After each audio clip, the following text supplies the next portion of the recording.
Hello guys, welcome back to rich money. This is Gautam Kashyap और आज का वीडियो हमारा कैपिटल गेन के बारे में एंड कैपिटल गेन टैक्सेस के बारे में कि अगर आप स्टॉक्स होल्ड करते हो, म्यूचुअल फंड होल्ड करते हो तो उस पर टैक्सेस क्या लगते हैं, ठीक है। And will talk about the only stocks and mutual funds related things and we will talk कि अगर उसमें कौन कौन से शॉर्ट टर्म गेन होते हैं, किस किस टैक्स स्लैब में आपको टैक्सेस कटेंगे अगर आपने होल्ड कर रखा है इक्विटी और म्यूचुअल फंड्स देन, ठीक है। And will talk about the losses also कि लॉसेज अगर आपको होता है तो आप उसको किस तरीके से उसको टैक्स में हैंडल करते हो, ठीक है। तो will talk everything about capital taxes, ठीक है। तो वीडियो शुरू करते हैं।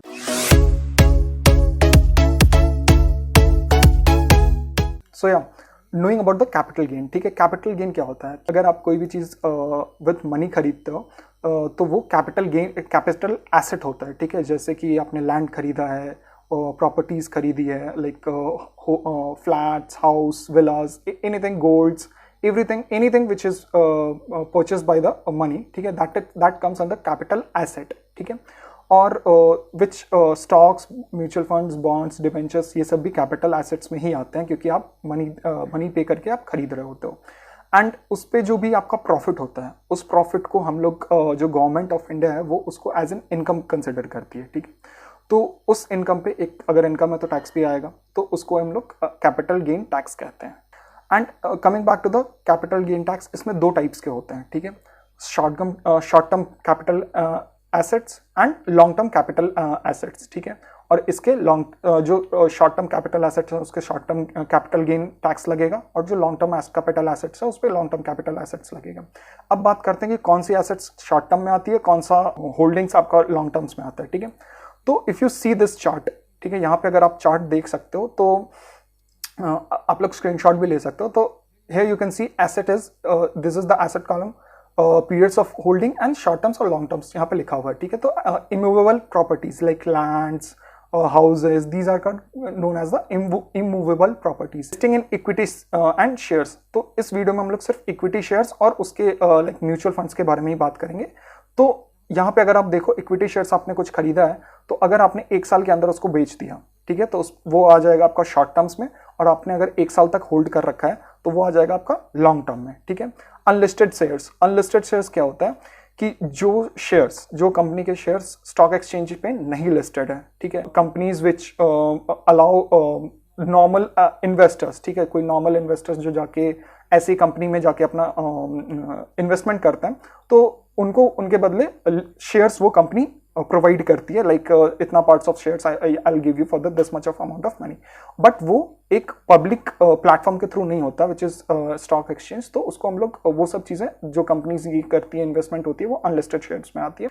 इक्विटी म्यूचुअल फंड्स, जो भी mutual funds related to everything related to stocks, ठीक है। अगर आपने स्टॉक्स में ही किया हुआ है तो इट विल बी कम, अगर आपका होल्डिंग पीरियड 1 साल से अंदर है यानी कि 12 मंथ्स, अगर 1 साल से अंदर है तो it will be short terms, 1 साल से ऊपर है तो लॉन्ग टर्म्स। डेप्ट म्यूचुअल फंड्स क्या होता है कि which does not consider as an equity, ठीक है, जिसमें इक्विटी नहीं होता, लाइक आपके कॉर्पोरेट सिक्योरिटीज हो गई, गवर्नमेंट बॉन्ड्स हो गया and these kind of things which is not related to equity shares, ठीक है, बॉन्ड्स के फॉर्म में, सिक्योरिटीज के फॉर्म में। तो इस टाइप के जो ये लेस रिस्कियर म्यूचुअल फंड्स होते हैं, अगर आपने डेप्ट म्यूचुअल फंड्स में किया है तो उसको हम लोग डेप्ट म्यूचुअल फंड्स कहते हैं। और अगर उसकी होल्डिंग आपने 3 साल के अंदर रखी है तो शॉर्ट टर्म्स में आपका टैक्स लगेगा and which is consider as a short term.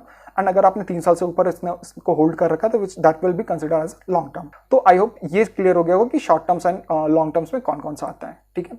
अब बात करते हैं taxes on short terms and long terms capital gain, ठीक है। तो जैसे कि आपका अगर हाउसिंग है, फ्लैट्स है, लैंड्स है, अगर वो except these equity shares and units to equity oriented funds, ठीक है, अगर उस पर आपने आपका लॉन्ग टर्म का होल्डिंग है तो वो आपको 20% ऑफ द प्रॉफिट आएगा। जो भी आपका प्रॉफिट है उस पर 20% आपको गवर्नमेंट को टैक्स पे करना होगा, ठीक है। एंड रिलेटेड टू इक्विटी, ठीक है, coming back to the equity, अगर इक्विटी का आपने होल्डिंग कर रखा है, कोई भी शेयर्स आपने होल्ड कर रखा है तो उस पर अगर 1 साल से ऊपर आपका होल्डिंग है, ठीक है, तो उस पर 10% का आपका टैक्स लगेगा which is on the profit, ठीक है। सपोज आपने लाइक रिलायंस आपने खरीदा है, ठीक है, रिलायंस आपने लेट्स कंसिडर रिलायंस आपने 2000 रुपये पे खरीदा है, ठीक है, 2000 रुपये पे खरीदा। सपोज आपने 250 शेयर्स खरीदे which will be around 5 lakh, ठीक है। 5 लाख के आने के बाद, ठीक है, आपने उसको 2100 पे बेच दिया, ठीक है। तो 2100 पे अगर आपने 2200 पे बेचा है तो you will be gaining around 50K profit.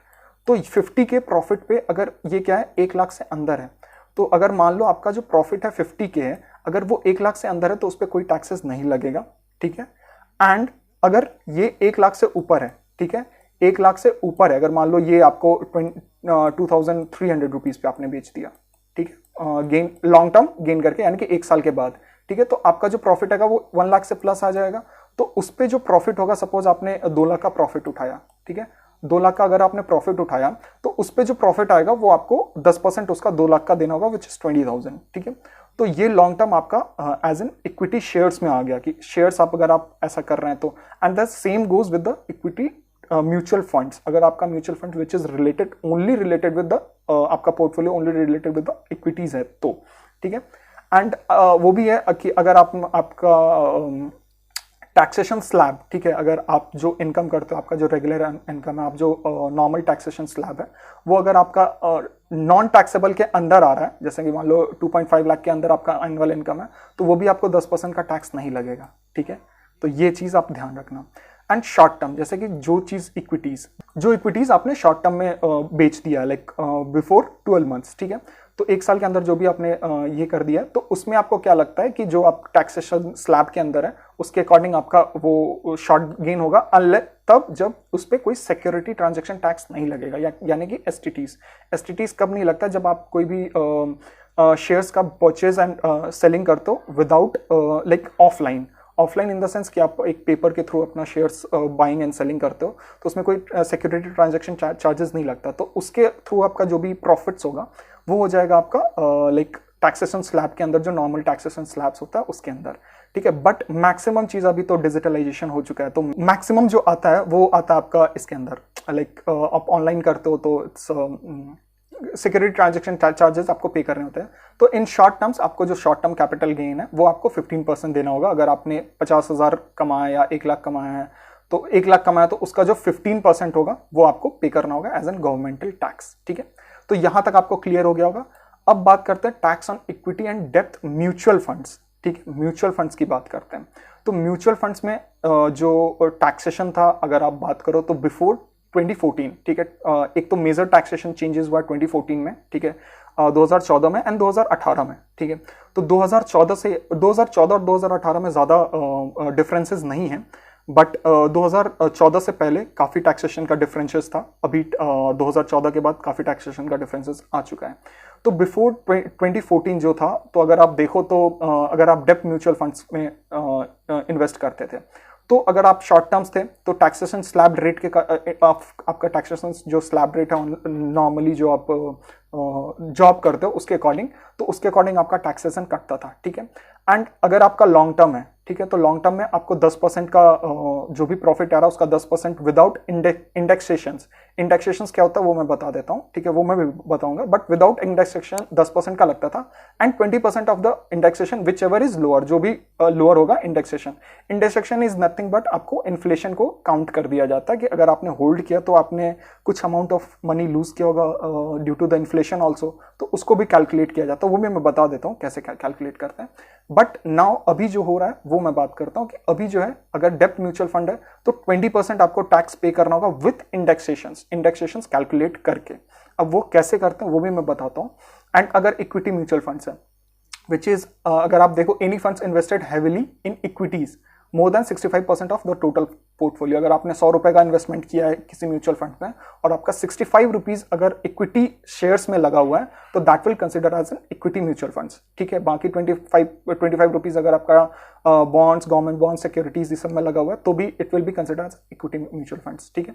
तो अगर आपका इक्विटी म्यूचुअल फंड्स है तो 15% शॉर्ट टर्म में लगेगा एंड लॉन्ग टर्म में वही 10% एंड ओवर अगर 1 लाख से ऊपर है तो आपको उसमें 10% देना होगा और 1 लाख से अंदर है तो कोई टैक्सेशन नहीं लगेगा, ठीक है। But that is without indexation, इसमें इंडेक्सेशन नहीं था। And before 2014 it was nil, long term में हमें कोई टैक्स नहीं पे करना पड़ता था। या so that kind of thing कि अगर गवर्नमेंट नहीं चाहती कि हम कमाएं, ठीक है। Coming back to the indexations. Indexations क्या होता है कि मैंने आपको पहले ही बताया कि इंडेक्सेशंस क्या होता है कि जैसे आप जो भी आपका प्रॉफिट होता है, आपने होल्ड किया कुछ एसेट्स को, तो एसेट को होल्ड करने के बाद आपको इन्फ्लेशन भी इफेक्ट करता है, ठीक है। तो उस इन्फ्लेशन को एडजस्टमेंट करके जो प्रॉफिट होता है उसका एक एक्चुअल वैल्यू निकाला जाता है। तो आप कैसे करते हैं वो मैं बता देता हूँ। एक्चुअल परचेज वैल्यू आफ्टर इंडेक्सेशंस, ठीक है। क्या होता है, जो ओरिजिनल अमाउंट होता है, ठीक है, into CI of the current year and CI of the purchase year, which is CI is nothing but cost of inflation index। वो हर साल होता है, अगर आप गूगल पे जाओगे तो आपको यहाँ पे दिख सकता है। तो cost of induction inflation CI of the current year जो आपने बुक किया है और जिस समय परचेज किया था डिवाइडेड बाय दैट थिंग जिस समय आपने परचेज किया। वो एग्जांपल के थ्रू अगर मैं बता देता हूँ, ठीक है। सपोज मिस्टर अनिल है, ठीक है, उसने 1 लाख का एक डेप्थ म्यूचुअल फंड खरीदा था 2014 में एंड उसने 4 साल होल्ड किया, विच इज 2018 तक, ठीक है। He redeems at unit of the profit of 1.8 lakh rupees, ठीक है। यानी कि उनका जो नेट अमाउंट था 1 लाख उन्होंने इन्वेस्ट किया था डेप्थ अमाउंट में, और जब उन्होंने बुक किया तो the value was 1.8 lakh which is the profit of 80,000, ठीक है। That's as simple as that. तो इसमें क्या हुआ कि अगर आप वो 4 साल होल्ड किया तो इसका मतलब ये लॉन्ग टर्म कैपिटल गेन के टैक्स के अंदर आएगा, ठीक है। अब इंडेक्सेशन कैसे कैलकुलेट करते हैं, अगर आप 20% ऑफ 80,000 निकालोगे तो इट विल बी 1,16,000, सॉरी, ठीक है। 16,000 का आपका उसमें टैक्स आपको पे करना पड़ेगा।